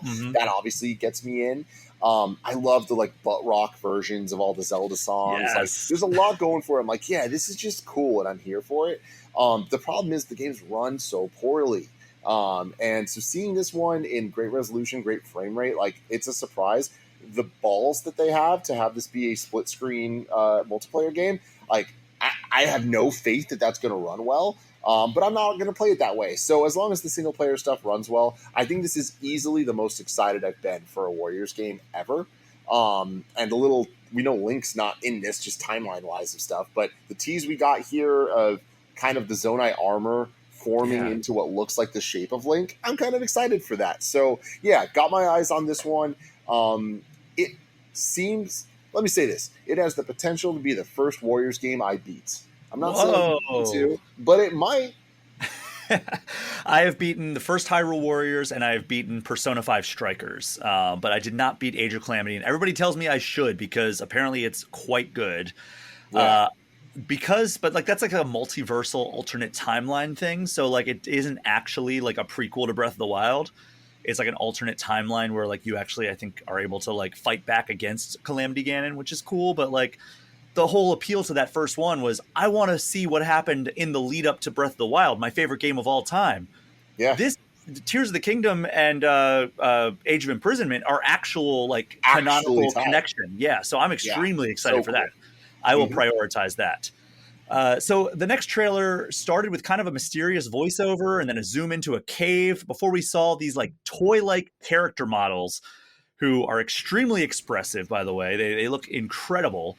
And it turned out to be Dragon Quest VII Reimagined, which is a long-rumored remake of Dragon Quest VII. And man, it is so cool looking. And it is so cool looking. I love it, man. I'm not a big Dragon Quest guy, but I am so happy that the fans of that franchise are getting such great representation of what these games can be. Like getting 1 through 3 in that HD 2D style is a godsend. I love that art style. The idea of older games being remade with it. We had Live Alive, fingers crossed for Chrono Trigger and the Final Fantasies of that era. But I think that not everything translates to HD 2D. So it is kind of cool to get this kind of more PlayStation 1 era, maybe even late Super Nintendo era games kind of get a different type of visual upgrade. This looks awesome. I love when art styles of a remake are so new but feel like they have the spirit of the original. Link's Awakening comes to mind, where obviously a very different style, but like you look at it and you're like, oh, this has the soul of Link's Awakening. And looking at this, I'm like, this has the soul of Dragon Warrior 7. Dragon Quest. Yeah. It looks incredible. The art style really accentuates the Akira Toriyama character designs and everything. And there's also like, a streamlined main story, moonlighting system that lets you equip 2 jobs at once. And then there's other stuff they're saying they're going to talk about in the future. So again, I'm not a big Dragon Quest guy, but like I want to check out 11 at some point because I've heard that's incredible. But I'm starting to wonder if maybe this is a better starting point. And, again, not long to wait because it's coming to Switch 2, Switch, and every other major platform on February 5th. I think next up is probably the most unexpected announcement of the Direct. Let me guess. You know where I'm going. The Virtual Boy. Yes, Virtual Boy is back via Nintendo Switch Online Plus expansion pack. It is easily Nintendo's biggest failure, and they're bringing it back for seconds, similar to Morbius coming back to theaters. It's super cool what they're doing, and like I'm so happy that like these games are going to be available to play on like a non-impossible to find piece of hardware. But this is another one of those why is this so expensive announcements. So first of all, you need to have the premium Switch Online subscription with the expansion pack, which $50 a year is not bad at all, right? Like that's less than either PlayStation Network or Xbox Live. Then you need to buy either a $100 Virtual Boy dock for your Switch, which, by the way, doesn't seem to make any improvements to the really clunky original. My thought is they could have at least made like the head strap so you could wear like a VR goggle if you wanted to like lay down or something while you played. Or there's a $25 cardboard dock, so it's like Labo basically. But you can't just play it in TV or handheld mode, which I understand why they want to do like the stereoscopic 3D because that's what like the main gimmick was. But it just, I don't know. It's like weird that you can't play these games without that. And like, you have to pay this extra fee to get like these like gimmicky peripherals, which I feel like we've left behind. Like this is not the Wii anymore where you have like Guitar Hero controllers and Tony Hawk Ride controllers laying around and Wii Fit boards. And, all that stuff. Like, the Switch 2 has some peripherals, but it's not like, hey, I'm going to have plastic all over my living room. I feel like that era is behind us. But here we are. Now you need to have this Virtual Boy dock if you want to play it. And if this is up your alley, it comes to Switch and Switch 2 on February 17th. Tim, what the hell is this? It's funny because I feel like my thoughts on this are semi-hypocritical and all over the place because I want to start this by saying I hate the Virtual Boy. I hated it when it came out. I don't like a single game on it. I have played a ton of them. My cousin had one, so I ended up having a lot of experience with it. And even as a kid, I was like, I don't want to play this. And that was at a time when just playing a video game was more enticing than anything on the planet. So I'm fairly anti-Virtual Boy. Having said that, I'm very pro Nintendo history. And I also am very pro Nintendo putting as much love and care into their NSO controllers as they have. So this existing, I think, is great. I think it also is awesome that it shows that Nintendo is willing to have peripheral-based NSO libraries because this way we can get a second screen adapter potentially, allowing for DS and 3DS games to come to the NSO. That's, a lot of putting out expectations there, but I see that kind of happening, and more libraries, more full libraries being on NSO is great and adds to that value. I've said for a long time, especially with the family plan, the NSO is such a great value, and I understand how frustrating it is that Nintendo kind of piecemeal releases these games, but jumping in now, you have nothing to complain about. NES, SNES, N64, Genesis, Game Boy, it's like, it is easier to count the games that aren't there than the ones that were like waiting, like that are. It's like, yeah, obviously the OG Pokemon aren't there. Donkey Kong 64 is not there. Like there are games that aren't there yet, but overall, it's like, wow, we got a lot to play. The pricing's insane. It goes back to what I was saying. Like, I wonder how much the Virtual Boy thing would cost if we weren't in the world we're in right now. We'll never know. But I'm willing to bet it would be a lot more realistic because you look at what product line this is part of, and the N64 controllers and GameCube controllers and all that other stuff, they're way more reasonably priced than this. So, yeah, price is definitely a bummer, and I do not want to play any of these games. I will be buying this though, and fair enough. I don't buy Amiibos, I don't do all this stuff, but like I am a retro Nintendo enthusiast, so I want to support them doing this, even though it makes no sense. And it's going to make your eyes bleed. But like to your point, if they, I did not think about like, oh, maybe this is like a test case for them to like see if like a DS or 3DS peripheral would be of interest, or like a Wii U thing, even like a Wii U gamepad. Why not start with one of the successes and then work your way towards their most catastrophic failure in company history that I think was the reason that Gunpei Yokoi left Nintendo feeling disgrace at his creation. Because I see this, I mean, this to me is definitely, this is a nice to have, not a need to have, right? And I do think that they're at a point now with NSO that they're just running out of things to be able to kind of put on. And I don't think that they are in a position right now to want to force a bunch of people to go buy new hardware. They're trying to get people to buy the Switch too. So I think this is just kind of like a fun thing they could add to NSO right now that's not a distraction. I think a DS is too big of a deal, right? Like the DS games would be like huge for them. And I can see them potentially doing that down the line. Yeah, and I guess maybe they don't want to put it out when like the system feels like it's running out of steam, because then it's like, oh, they're really grasping at straws here. They can do it now because like the system's never going to be hotter than it is right now, unless maybe they put out an Animal Crossing or a Zelda game. But like, yeah, I mean, that now I guess does make sense now that you frame it that way. Let's jump ahead to one I think we're a bit more excited about in a straightforward manner, and that is Metroid Prime 4 Beyond. We got to see a mechanic that Samus has in this game where she's riding around on a motorcycle. It looks like a giant hub world. The bike is called a Viola. A Viola? I don't know. But you can get around way faster than if you're running. It's in third person when you're cruising around. Then you jump off and you immediately enter first person. It looks kind of like Tron meets like Breath of the Wild's Master Cycle. And great rules there, yeah. Yeah, it looks incredible. You can even fight enemies while you're riding around in the world. Like, that was really cool. It's not just like, okay, well, I can ride this thing to wherever I need to get to. It's like, no, there is motorcycle combat, which is insane to me. Game continues to look great. I just don't know quite what to think about the Viola quite yet. But hype level out of 10 for Metroid Prime 4.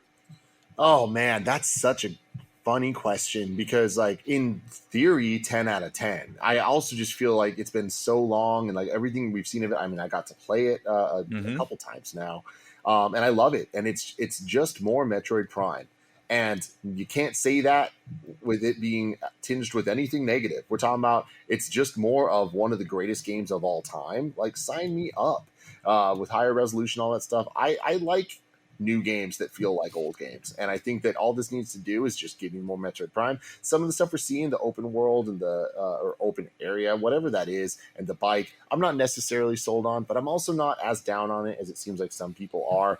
Like, people are like, oh, it's just so empty, there's nothing in this world. It's like, well, it's Metroid. Like, it's and it's also retro we're talking about. They haven't missed, so I still have faith in them for sure. The release date was a bit of a surprise to me. Not that this is the end of the world anyway, but what is it? December 4th. December 4th. Jay-Z's birthday, everybody. Never forget. But yeah, this game is coming out December 4th, which means it's not eligible for Jeff Keighley's Game Awards because those usually end in mid-November, which again doesn't really mean anything at all. I doubt Nintendo even cares. But at the same time, I guarantee a conversation was had somewhere there. We know that stuff. So just kind of interesting. That means it's eligible for the following year, but that never happens. Never happens. Yeah, Smash Brothers was the same way, but I think that ended up winning a couple of awards because it was like, I think it won Best Fighting Game for the Game Awards that year, which is cool. Good for them. Metroid Prime, man. It's happening. Yeah, man. I was starting to worry it was going to slip into next year. So it's very, very good news that it's coming out December 4th. I would have been okay with next year, honestly. Like, early next year. But I just feel like we have so much going on right now. I just don't want it to get drowned out. There's something about December games. I feel like they always get drowned out in conversation and just, you know, I don't know. Metroid is not something that I want to get swept under the rug. I feel like it deserves time to shine. Sure. Definitely understand that viewpoint. Welcome to Only Murders in the Building, the official podcast. Join me, Michael Cyril Creighton, as we go behind the scenes with some of the amazing actors, writers, and crew from Season 5. The audience should never stop suspecting anything. How can you not be funny crawling around on a coffin? No, that's true. Catch Only Murders in the Building official podcast, now streaming wherever you get your podcasts. And watch Only Murders in the Building, streaming on Hulu and Hulu on Disney Plus for bundle subscribers. Terms apply. Something that kind of got, lost in the shuffle for a lot of people, but then became a topic of conversation on the internet. One of the biggest games of the year got some surprise DLC like the same day as the Direct, and boy, oh boy, is it getting kind of eviscerated online. I think that like few games have had the positivity surrounding them this year at launch as Donkey Kong Bonanza. And, they were kind of riding that high. And I think maybe that positivity kind of got to them with this because Nintendo announced and released the DK Island and Emerald Rush DLC. And on the surface, this seems super cool. Like you sound like you're a huge Donkey Kong Country fan the way I am. So you can explore DK Island from Donkey Kong Country and Donkey Kong 64, which is a whole new area for Bonanza. Plus, you can take part in a fun little roguelite mode that's called Emerald Rush. And the problem here is, though, that in DK Island, there are no new Banandium gems, no new fossils. It's so just really just an empty area to explore. And then Emerald Rush seems like it's fun, but it gets repetitive relatively quickly. But here's the catch. It's $20. And the reason that I think this is a problem is this is the Mario Odyssey team we're talking, right? When Mario Odyssey had its extra content, it was free. So Mushroom Kingdom, which was their kind of analog to the DK Island, right? It's their nostalgia level.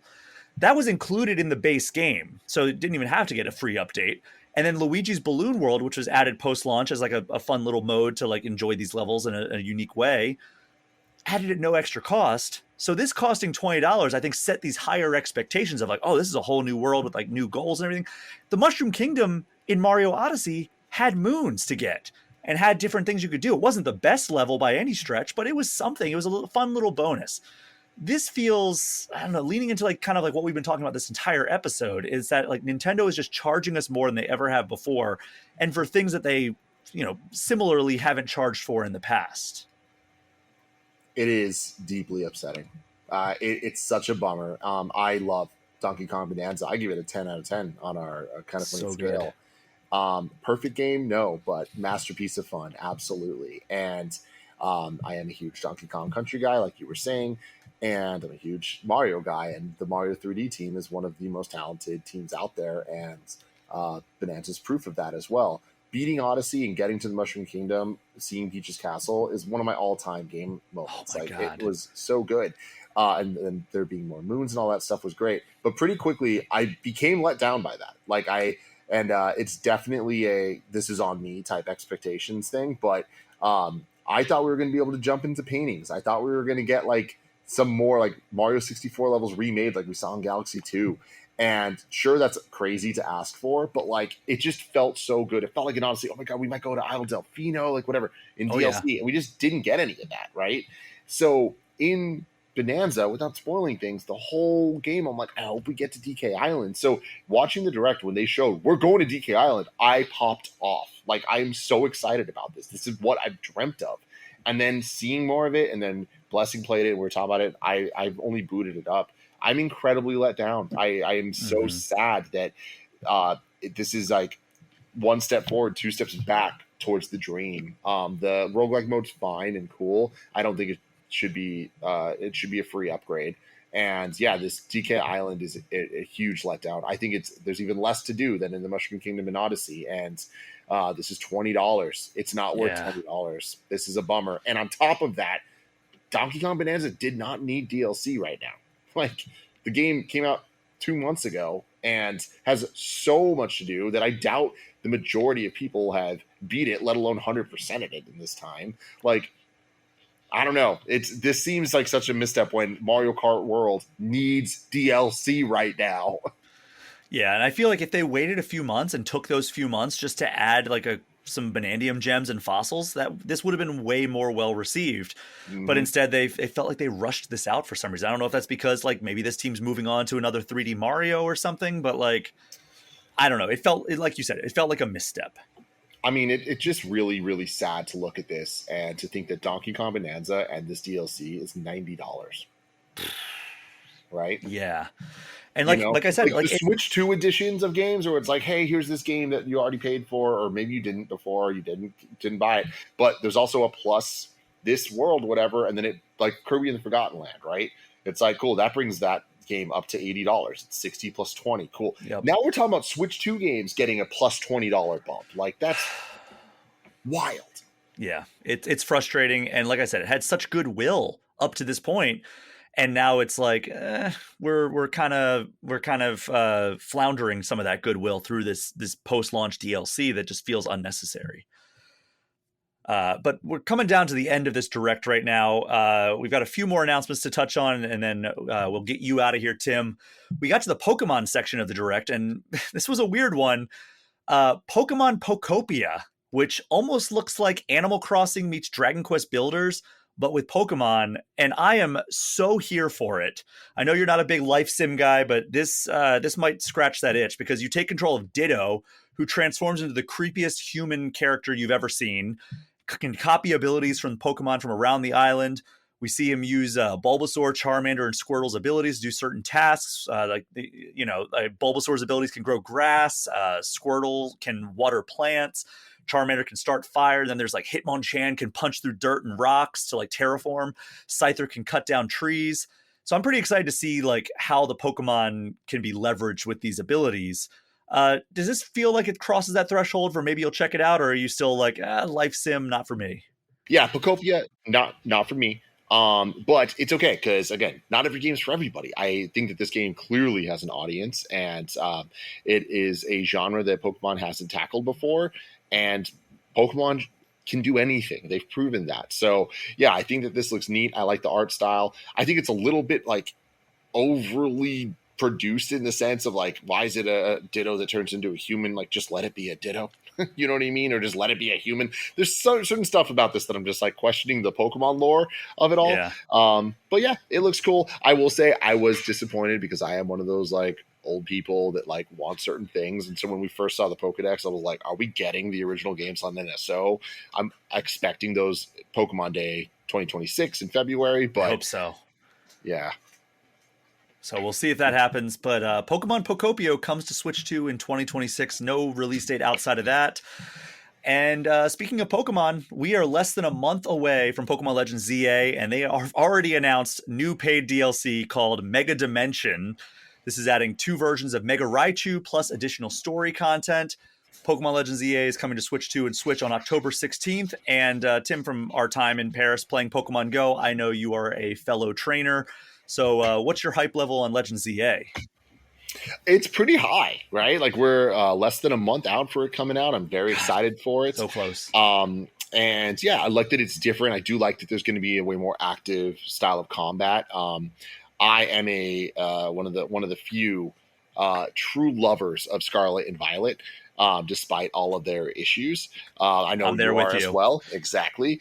So yeah, I definitely my love for Pokemon, my entire life I've loved Pokemon, but I don't want to say I ever fell out of love with it, but I became a little disillusioned somewhere around Gen 7, where I was just kind of like, all right, so like 9 got me back in every way possible to like such an extreme extent that like, yeah, a new core Pokemon game is something I'm very much looking forward to. And this DLC is interesting. I think this is another thing they're kind of like roping into, like, oh, Nintendo's so greedy. I'm okay with this one. It's a little weird that it's being talked about before the game's even out, but I think for Pokemon, that's a good thing, because I haven't really loved the Gen 8 or Gen 9 DLC coming out so much later than the games. Yeah. Like, getting back in kind of felt weird. So knowing that this is coming soon is exciting to me. I would agree with you 100%. Like, it always happens too late, and I've already moved on with my life, right? Like, I don't need to go back and play Scarlet and Violet's DLC or Sword and Shield's DLC. And because they're great, I've already by moved the on. way. They're so good. Like, I've heard they're specifically the part 2 of the Scarlet and Violet one, like, it's so good. Yeah, I want to go back and play it. I started to replay when it came to Switch 2. I just got sidetracked by Breath of the Wild because, of course. Yeah, that happens. The Direct closed out with 2 announcements. One's for a third-party game coming to Switch 2, while the other one is a big first-party game. First up, Resident Evil Requiem is coming to Switch 2 on February 27th, which is not only my birthday, but also Pokemon Day. And on that same day, we're also getting Resident Evil Biohazard and Resident Evil Village, which is a lot of Resident Evil coming to the Switch on the same day. Nintendo typically spreads these kind of releases out when they bring out multiple Yeah. games to like a Switch or Switch 2, but Capcom does not seem too concerned on that. But like, what would be the ideal release cadence for these types of games? This October, put out 7 and 8. I'm blown away that they're putting them out on the same day. That doesn't make any type of sense to me. So yeah, it's a little weird. Happy this is happening, right? Like I really want to see Switch 2 succeed with third parties. That is Nintendo's biggest problem area overall. And like I was saying earlier, there's a lot of people that just play Nintendo. So I think the Resident Evil franchise, as well as Final Fantasy, like we were talking about earlier, those are franchises that are known quantities that Nintendo fans are going to want to play. Getting 9 day and date on the Switch 2 is not something I expected, but excites me greatly. I've played a little bit of 9. It was awesome. I have nothing but faith in Capcom. I just hope it runs well. And I love that all the different ones are coming to the system as well. Like, this is just a win overall. I think very, very cool. Maybe not the most exciting thing because I'm not going to play it on Switch 2. I'm going to play on PC or PlayStation 5 for sure. But all this needs to do is run good enough. Mm-hmm. Yeah, I think that's the case for a lot of the multi-platform games that we're getting on Switch 2. And so far, I think it's pretty good track record for Switch 2 multi-platform games. But, you know, we'll see what Elden Ring comes out as, because I've heard bad things about that port. And that's unacceptable, man. That's the one that had to work. That's the one. Ugh. Yeah. So finally, the one last thing for this Direct was Fire Emblem Fortune's Weave. This is an all-new mainline entry in the Fire Emblem franchise. Nintendo promises an intertwining story, compelling characters, and the turn-based tactical gameplay we've come to expect from the franchise. We don't get a whole lot of like concrete details in this trailer, but we did get a pretty good sense of the tone that it's going for. I mean, not a whole lot of details, at least as far as my untrained eye can pick up, because I'm not the biggest Fire Emblem guy. But we did learn that it's going to be one of Nintendo's big releases in 2026, because that is the release window that they gave. It's kind of one of those announcements where I'm happy for the people who love Fire Emblem, but it's not like the one last thing I was hoping for. Yeah, and I think that's very fair. I do love Fire Emblem, admittedly not necessarily the more recent ones. I didn't vibe with Engage, and even Three Houses, which I know is like most people's modern favorite at this point. I never even saw it all the way through. I didn't love how much they added with the third person walk around stuff, because I got into Fire Emblem with with Path of Radiance on the GameCube. Okay. I played Radiant Dawn on the Wii, and then Awakening on 3DS, which was so good. I hope that one day we get to play that again. And then I even played a couple after that, and then we started doing the Fates remakes and stuff. I got Fire Emblem out by the time Three Houses came around, which this seems to be a semi follow-up to with some of the characters. This looks great visually and with the resolution and everything. I'm excited for it. I do love that Nintendo treats Fire Emblem like one of its flagship IPs, because it is. And yeah, a lot of like people are going to be like, oh, more Fire Emblem. It's like, well, we don't get that much of it. And the last couple we've gotten have been like incredibly well received. So it's not going anywhere. And I kind of love that Nintendo gives this the coveted one more thing spot. I also understand, though, that you're playing with fire. You're playing with there when you do that, because I mean, it's horribly ironic to me that Smash Brothers was the greatest thing to happen to Fire Emblem, because it introduced the West to Marth and Roy, which then led to the games being eventually released in the West for the very first time, and now it's a major franchise. But I also think Smash Brothers is the worst thing to happen to Fire Emblem, because it allowed so many Fire Emblem characters to get memed to hell, because it's like, oh, another Fire Emblem character in Smash. And like, I think that is kind of for people that don't play Fire Emblem, that's all they have to say. Is like, there's too much Fire Emblem. And it's like, is there? Or was there just Fire Emblem characters in Smash Brothers? And since you have that untrained eye, you kind of lumping it all together. Yeah. I mean, it's better than what the Smash Brothers effect has been on F-Zero, which is just like Captain Falcon's just a Smash Brothers character at this point. Yeah, totally. I say every entry when a new Fire Emblem is announced, oh, this is going to be the one that I get into it. I played Awakening, I started Three Houses, and then I fell off immediately with Engage. But this one looks pretty good. Like, I'm hoping that like this is the one that can finally help me break through and get into this franchise, because I know so many people who love it. But Yeah. Tim, I know you got to get going. But before we wrap up here, what was your favorite announcement for the Direct? Was it Mario Galaxy 1 and 2? Oh man, that seems like such a lame answer, right? But no, genuine surprise that we're actually getting Galaxy 2 and that some love's being put into it. I'm very excited for that. I think the box art looks great on that Switch 1 case, Galaxy 1 2. So cool. It's probably Hades 2, though, getting a release date that's so close. Like, again, a semi-known quantity because I'm 30 hours deep into the game already, but because of early access. But, man, that's so good. Yeah, there's so much good stuff here. I just don't know that there was anything that's like, oh my God, my life's changed. But I can't complain in a direct that gave us the release date for Metroid Prime 4. It was incredible overall. I think that, this is one of the better directs we've had in a long time. I would say that if it's not going to be Mario Galaxy for me, it might be Pokopia. Like, that's just such a weird concept, and I'm such a fan of Pokemon that, like, I'm excited for any weirdness that they embrace. So that's what I'll say for mine. And then the final question I'll ask you is, what letter grade would you give this direct? Oh, I mean, I'd give this an A. Okay. Like, I think content wise, this gets an A. There's a couple things I'd move around and change, and like, I think that I could argue maybe it's a B to some extent. But like, again, I when you look at what's there, there's so much good. When you start looking at what's not there, it's really easy to be like, oh, there was no 3D Mario, there was no XYZ. It's like, that'll come later. Like, this, clearly, they're trying to show us from September 18th until February 2026 what we're playing on Nintendo consoles, and they gave us great answers almost every week, it feels like. So, yeah, this one, I think they did the damn thing. Not my favorite direct of all time, but it was really good. Yeah, I think I'm right there with you. I was thinking A-, B+ for my letter grade. I'm cool with that. That sounds right. I didn't realize we're doing minuses and pluses. Like, yeah. Overall, final score, B+. Okay. All right. Well, we will agree on that one. I don't think it's the best direct ever, but it's probably a top 5 Nintendo Direct ever. Like, it was just there were a few like really great announcements, and then I would say it was incredibly solid from top to bottom. There was no like, aside from the Donkey Kong Bonanza DLC, it might be like pretty incredible from start to finish. So yeah. I'm going to say A- for mine. Tim, before we cut you loose, tell people where they can find you online. You can find me at Kind of Funny Games, just at Tim Gettys, TimGettys. We do stuff every day on Kind of Funny Games, talk about video games, talk about movies. We're live on YouTube, live on Twitch. It's a great time. So yeah, thanks so much for having me, man. Yeah, thank you so much for being so generous with your time. I got to cut you loose before I invoke the wrath of Greg Miller. So I know you have a meeting to get to. But we have a production meeting, unfortunately. I would love to stay and talk to you, but thank you for having me, man. Yeah, absolutely.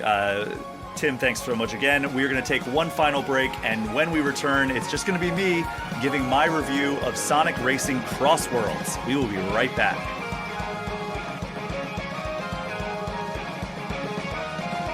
Whoa!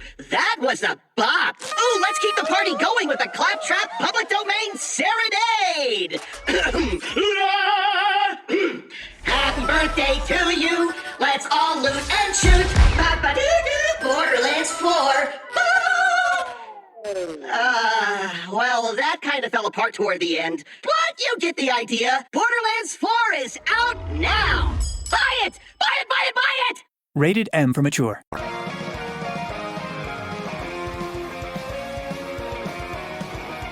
We are back, and Sonic Racing CrossWorlds is set to come out next week.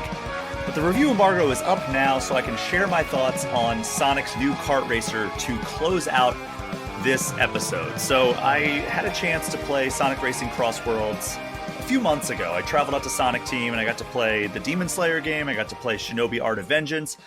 And now I had a chance to play Sonic Racing CrossWorlds, or that was back then. But now I have a chance to play the full version, and I'm able to deliver my thoughts to kind of close out this jam-packed show. So Sonic Racing CrossWorlds is coming out in such an interesting time because, we got Mario Kart World earlier this year, and the idea of going up against Mario Kart World in the same year is such a wild idea. As Sonic has always taken Mario on head on, especially back in the 90s. And it's always been kind of in a different way, right? Like Mario was more of like a methodical platformer, more power-ups driven. Sonic, in the beginning at least, was less power-ups driven and more about less about precision. It was more about the speed and like getting through the levels as proficiently as possible. That's kind of been the strategy with Sonic Racing CrossWorlds versus Mario Kart World. You look at Mario Kart World as kind of this giant open world game with the tracks that you drive from one track to another, and there's just a giant world to explore, and you can do like multiplayer co-op sessions as you cruise around. But ultimately, it's just an incredibly strong kart racer with some really awesome tracks, but like a lot of kind of fluff, if you will. Like the open world is a cool concept, but I don't know if it's necessarily the most compelling content. It almost leads the product to feel a little bit unfocused, even though it is a very good Mario Kart game. I'm not trying to bash it too much. But I think it's safe to say the open world was a little bit underwhelming in Mario Kart World, and it would be great if they could make a better version of that through like a DLC thing, like Tim was saying in the most recent segment. That said, Sonic Racing CrossWorlds kind of goes the opposite direction, and rather than having like a big open world or story mode or something, it just goes straight in with just kind of like a focused, streamlined kart racing experience. But the core conceit is very similar, right? Like you're getting in, you're selecting characters from this giant roster of Sega characters, Sonic characters, crossover characters. Right now, I think the version that I have just has like the characters from Sonic Prime, the Netflix show that I think had a decent first season and then completely fell apart in subsequent seasons. And then Hatsune Miku is the other crossover character, but we're getting SpongeBob, we're getting the Minecraft characters, Teenage Mutant Ninja Turtles characters, from what I understand, and all kinds of different crossovers from Sega as well, like Joker from Persona 5 and Ichiban from Like a Dragon. So there is a lot of crossover stuff, which may make you think that like maybe this isn't going to be like the most concise or tight kart racer, but the mechanics are actually surprisingly good. Like I think that this is a very technically sound kart racer, and there's 24 courses as you go through this this game. But like the kind of gimmick that this is, like, there's a lot of gimmicks in this game. Like you can go from like a cart to an airplane to a boat over the course of the entire thing. It's almost like taking the Racing Transformed gimmick that was in the previous game or 2 games ago in the Sonic Racing series. But then there's also these CrossWorlds. So like when you're going through these courses, the 24 main courses, in the second lap, the character in first gets to choose which track they go on, and the tracks lead to different CrossWorlds, which basically teleports the entire group of racers to a second track. Like it just teleports them kind of like Ratchet and Clank Rift Apart, and so suddenly you're like in this dinosaur world, or you're on like it's called like a digital I forget what the name of it is, but it's like a digital Rainbow Road almost. And then like there's a cyberspace one, and so like it plays great remixes of some of the levels from Sonic games, like the mainline Sonic games that these levels are based on. So that's kind of cool that like you do a 3-lap race of every single one of these, but the second lap is just a completely different course. And I think that's such a cool gimmick, and it's executed really well. The power-ups also are kind of like a hit or miss, because the courses and the power-ups are kind of like a mixture of like, this is from Sonic history, this one is just a random thing that the developers just wanted to do, which I feel like cheapens like the pool a little bit, because it's always like, all right, well, here's this thing that has no bearing on like Sonic history whatsoever. It's just like a world that nobody's ever been to in a game. I would have preferred if they stuck with like, a chemical plant zone or something like that, rather than just like a random generic world. But the CrossWorlds themselves are quite involved. And the power-ups are kind of the same way, where like they hit all the major archetypes that you would expect from like a Mario Kart game. But but like some of them are like, okay, yeah, this was from Sonic Lost World, or this one was from like the Sonic Colors, and there's other ones that are just like completely made up. Like there's no like cohesion with the Sonic lore. So it did take me a few races to figure out what all the power-ups do. And there's some that like I still have to like think like, oh, what does that do? Because it's not like consistent with the with like a Sonic game from the past. The other big thing that I think that this game does way better than Mario Kart is the customization aspect. So there's cosmetic customization, and then there is a gadget system, which is like a loadout that you can build for your character. So every character is sorted into 5 different classes, right? So there's speed, handling, power, boost, and acceleration. Those are the 5. And so you choose which character you want to be based on those classes. So Sonic being speed means he has higher top speed. Knuckles being power means he can kind of like bully enemy or opponents around the track and hit them. And if he runs into them, sometimes they'll lose coins or rings. And Amy is handling, I believe, so she can like take corners really tight. And Tails, I believe, is acceleration, which just means he gets up to speed faster, but his top speed isn't as fast as like a speed character. And then there's boost, which I think is the most technical of these archetypes because it's based on the extreme gears, which are the hoverboards from the Sonic Riders Racing series from back in like the GameCube days. And there's like the hoverboards that you're going around, and basically like when you drift or when you hit like a boost pad or have like a boost power up, your boost is better than other people's. So you really have to maximize your boosts in order to be successful with that boost formula.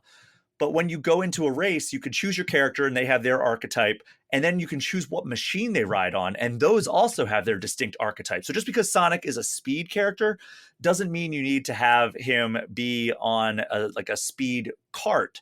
You can have him on the extreme gear, and you can have like Sonic speed with a boost, or you can double down and be like, all right, I want Sonic as a speed character in a speed machine, and that'll make him even faster. And then there's also gadgets that you can customize where it's like you get like these plates that are basically loadouts, and you can go through these plates, basically customizing what gadgets you want on there. And different gadgets take up different amount of space, almost like a Resident Evil inventory, very simple, but like almost like a Resident Evil inventory where you're like, okay, I want to have this thing on my loadout, but it takes up 2 slots instead of just 1. So like I wanted to have 3 power-ups instead of just 2, so I can hold an extra power-up when I'm going through the races and I can bank it. That takes up 2 slots. But like if I want to have like, okay, when I hit an item block, it is more likely to give me defensive abilities or a defensive item like a shield or like the kind of vortex that blocks incoming attacks. That is only a one slot thing. Or like there's another one where like if you fall off the map, you land back on the map when after you fall and you get placed back up on the track, you get an automatic boost to help you recover from that falling off of the track. So things like that, you're just constantly building. Like in my playthrough, I was constantly finding myself in the front because I was racing the computer most of the time, and so I built a defensive loadout because I would constantly be getting Mario Karted in the sense that I'd be like right at the finish line, and then I was hit with an item that would knock me off, and then like 3 guys would sneak in before I could cross the finish line. So I tried to find ways to prevent that and build like a more defensive loadout. Whereas I think that like if you like playing like kind of the handling characters, you can build it so you get more speed boosts as part of your loadout, or your speed boosts are better, or you like having different things are more effective. Different items are more effective when you get them. So there's ways that you can customize it there. And then there's also cosmetic customizations. Like as you play different modes, you can actually unlock different carts, which unlock different components that you can slot into the customization to make your cart look unique. And then you can also apply different paint jobs and decals and even auras, which are like kind of like this like glow that the carts have around them. So the customization, I think, is where Sonic Racing CrossWorlds really leaves Mario Kart World in the dust there. It also has crossplay, which is something that, Mario Kart World is only on Switch 2, so it doesn't have to have crossplay. But having Sonic Racing CrossWorlds have crossplay is great because, I have it on PS5. I can play against people who get the Switch 2 version. So that's something that I'm really looking forward to once more people have it. But I had a really great time with Sonic Racing CrossWorlds. There's some things that aren't quite as good as Mario Kart World, but there's some things that are better than Mario Kart World. I think it is by far a more well-rounded kart racer than Mario Kart World, whereas Mario Kart World has those incredible tracks, but it has a lot of filler. Now that content, that might not be the most compelling content, but it is content. So it has more meat on the bone. But Sonic Racing CrossWorlds is by far a much more well-rounded product. It's a much more focused product. It's more concise. I think it's a more effective kart racer. I don't know which one I would recommend. I think they're both pretty solid choices. I did not play the Switch 2 version, unfortunately. I played the PS5 version, so I can't speak to how it runs. The Sega only provided a PS5 code, but we'll keep an eye on how the performance goes. But for now, Sonic Racing CrossWorlds hits Switch and Switch 2 on September 25th.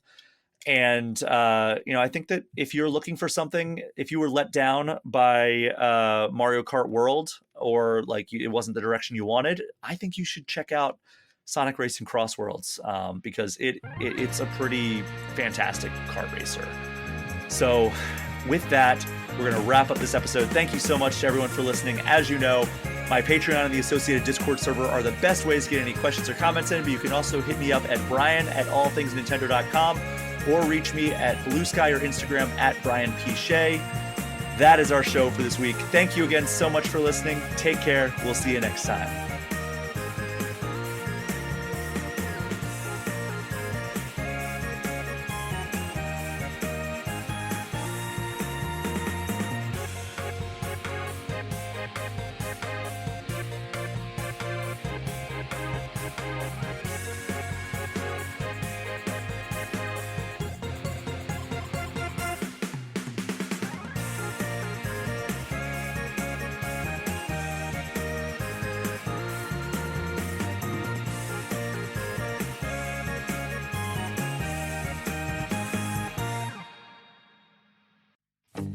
Before we wrap up this episode of All Things Nintendo, I just want to give a special shout out to the $10 patrons of the show. Alex Stadnick, Andy Junkins, Ben Richland, Chaps My Ass, Derek Sigmund, Dusty Beeman, Ian T. Clark, Jason Thompson, Jawar Hello, Johnny 5, Jose Villalobos, Joshua DeProy, KC Radio Man, Cody Gibson, Creeper 207, Paul at Drunk on Mako, Pratable, Rob McCann, Bobby Mac 265, Robert Sosa, Roberto Nieves, Roger Reichert, Russell Sayer, Smithy Poo, and Zek 3 Sword Sama. Thank you so much for your continued support and allowing me to continue doing this show week after week.